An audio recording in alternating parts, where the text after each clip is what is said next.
Hello, Frisco, and welcome back from the re-elect Mayor Jeff Cheney campaign. And this is our last video before Election Day on May 6th.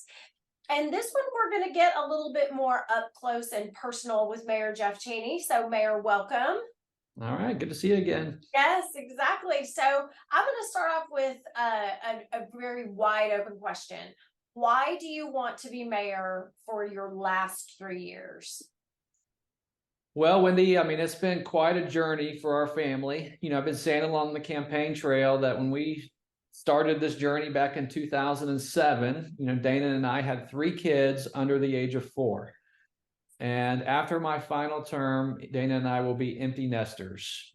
So my family has grown up with Frisco as part of their blood, kind of playing in the fields as we were designing them. And so it's been a true honor for our family to serve the community.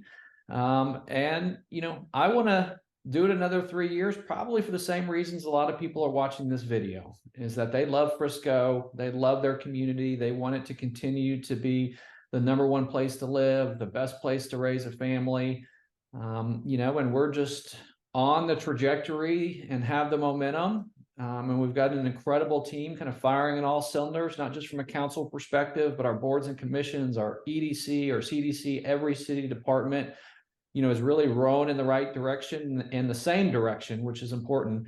And I'm excited about what the next 3 years is going to bring. Excellent. So, what would you say is the key difference between you and your opponent? I think a lot of people may not understand just the magnitude of the mayor position, especially in a city like Frisco. We have some really talented people that get elected to city council that have had long and extraordinary careers. And every single one of them, elected to Frisco over the last 20 years will tell you that those first couple of years as a council member was drinking through a fire hose. Just all the relationships you have to build, all the things you need to study, the master plans, getting to know staff, just kind of understanding the dynamics of everything. And until you've taken that first vote, because a lot of our votes that we take are prioritizing between, different sets of kind of wishes and dreams. You may have one set of residents that wants you to build tennis courts next, and another set that wants you to build trails. And so until you have to take a vote between competing priorities, people just won't know kind of how you really will govern. And then you take the mayor position, and that just brings it to a whole nother level. I would say, I've had a long experience kind of running organizations and high performance teams and so forth. But it took 9 years as a council member, I think, to fully prepare me for the magnitude of mayor. And even that, that first year was tough. My business really suffered because everyone wanted to meet the new mayor, get to know him. And I was running from, meeting to meeting, and now we have a well-oiled machine. And so my job is to be the champion for the city of Frisco, to have a positive outlook, to sell the vision, to encourage people. And that's a very difference in the campaign messages is, Frisco is a bright shining star, and we've got an incredible team doing it. And then, I'm, governing over 6 city council members who were elected themselves that have their own passion and dreams. And so my job is to build consensus, among the council members. So it's a large job. City of Frisco is, a Fortune 100 company. And again, people, I think, need to look at that and see, just the experience of, having a 15-year incumbent is something I think very powerful. Yes, absolutely. So, speaking of your career, how does the Cheney Group benefit from all the development happening in Frisco? That's a funny question, I guess, in my mind sometimes. My job being in real estate, how I make a living is based on my time. Yes. And so, Dana and I, we have the conversation every single time I'm up for a re-election, because it does come at a true opportunity cost, certainly, for our family. I don't talk about that a lot because, quite honestly, I feel like it's whining about a job I'm asking for. But Dana and I at heart are pretty simple people, and I love to be challenged. And so, the mayor job is a sense of fulfillment to me. And quite frankly, it requires me to turn away a lot of business that I'd otherwise take. I've spoken before about, just for the appearance of transparency, I don't own any land in Frisco. I don't take developers through zoning cases, even though they would love to hire me to do so.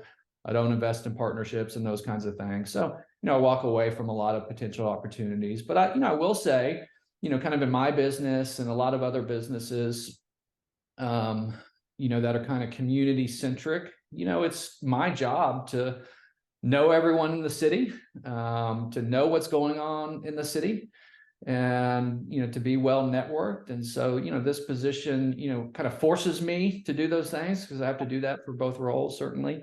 But we have a lot of real estate professionals that choose to maybe accomplish that by serving on planning and zoning or another board or those kinds of things, without necessarily taking the time commitment it takes to be a council member, or a mayor.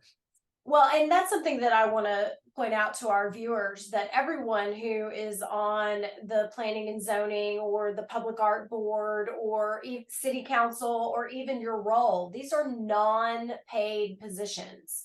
I mean, I know you guys on council and you as mayor get a small stipend, but that probably lasts, a day and a half every month for all the coffees and lunches and things that you do. So I just want to point that out for our viewers, that all of these people are giving their time, their energy, their expertise to serve our city.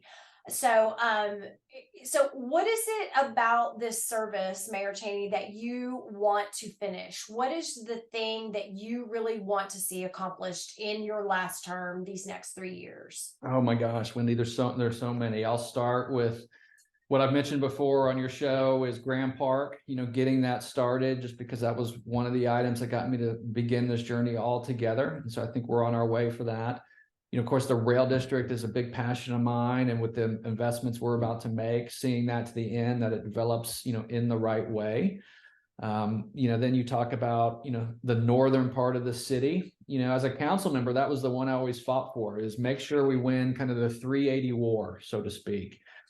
Frisco won the 121 war when we got Stonebriar Mall. And so, we kind of beat Plano for that, and Prosper was certainly looking at that. And PGA Frisco is kind of what put our flag in the ground up there to really make our side more attractive for development.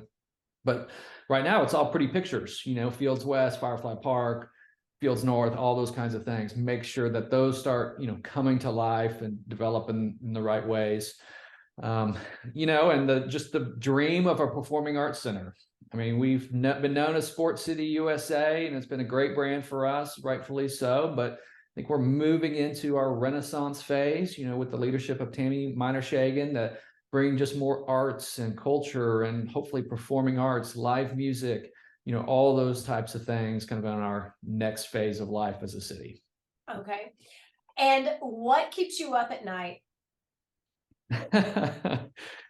Oh man. Well, I do joke that for 15 years, I've never scheduled a meeting for the Wednesday morning following a council meeting, because I know my brain won't shut off. So I'm not going to get much sleep those nights as I rethink kind of everything we did. But I'd say, the biggest thing in my mind is, the changing political environment, and how that, can impact, cities and schools and so forth. And, just with media and the viral nature of social media, with messages getting out, what we're seeing is, truthfully, you may have extreme viewpoints on either end that are screaming the loudest, and then the media platforms are handing them the microphones. And, what's happening is the 80 to the 90% kind of in between, no matter where you are in the spectrum, are exiting the conversation. That's right. People are kind of screaming over their heads, like, I don't even want to be part of the conversation. I don't even want to reply to this item on social media, because people are going to start kind of piling on. So when that happens, then the vast majority are losing their voice. That's right. Losing their voice, and what is happening in their their city, their schools, their state, their country. And just over time, that's just going to erode policy. And until the general public kind of stands up and says, well, wait a minute, no, I'm going to take this megaphone back, and I want my voice to be heard. And I'm going to take, a very real interest in shaping my city, school, state, country. Then, we're going to continue to be down a path that I don't think we want to go down. Right. We're seeing the partisan politics kind of come in more in local elections. And these have been nonpartisan races. Now, certainly a voter can choose to vote based on whatever is important to them, certainly. And some voters, it is important to them. They call and ask, what my voting party is, and that's going to be how they make their decision. But at the end of the day, we're not elected to represent a political ideology. Now, our political ideologies may guide us in our decision-making process, and that's important to people. But the reality is that we're elected to represent all 240,000 Frisco residents, and they all have shared values that they want to feel welcome in their community. They want to feel safe in their community. They want to have a voice in what's happening. They want to be able to shape their community, and in Frisco, they want it to be a city of excellence and a great place to live. And so we're representing shared values, and that's the one thing that I think could change the trajectory of Frisco if we lose sight of that.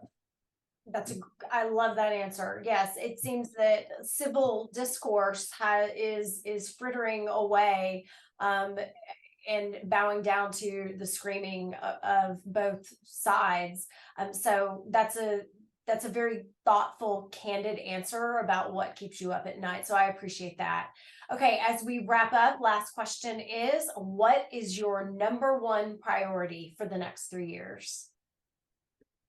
One of the things is I've learned something from every single mayor that I've known here in Frisco, and I became very reflective when Mayor Warren passed away just a few months ago, and they called me for remarks at his service, and they said, what was the one piece of advice Mayor Warren gave you that was the best piece of advice? And I had to think about it. I was like, what, best piece of advice he gave me is to just keep smiling, because if you're not having fun, then why are you doing it?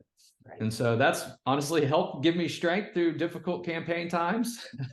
But then as I started thinking about it, I had this sense of obligation. Mayor Warren's legacy continued because Mayor Simpson came in and continued the path of success and continued the vision that was handed to him. And then he built upon that even further and took Frisco even further. And then Mayor Masso did the same thing. He came in and continued the trajectory of Frisco and the vision that had been set many generations ago and took it even further. And so when you step into those shoes, you do have this big weight on your shoulders that I could make sure it doesn't go backwards. You can't even have the mentality of keeping it the same. You have to be saying, okay, I've got to take the foundation that was given to me and build that even further. And then I have to prepare the city for the next person to come, just as they did before. And so, that's going to be a big thing over the next 3 years, is to make sure that, this long-standing Frisco tradition and legacy of excellence continues well past my term, that I pass the torch to a very, capable next mayor, who then is going to kind of step into those shoes and do the same thing, is continue us towards that path, that trajectory, but continue to actually take it further. Yes.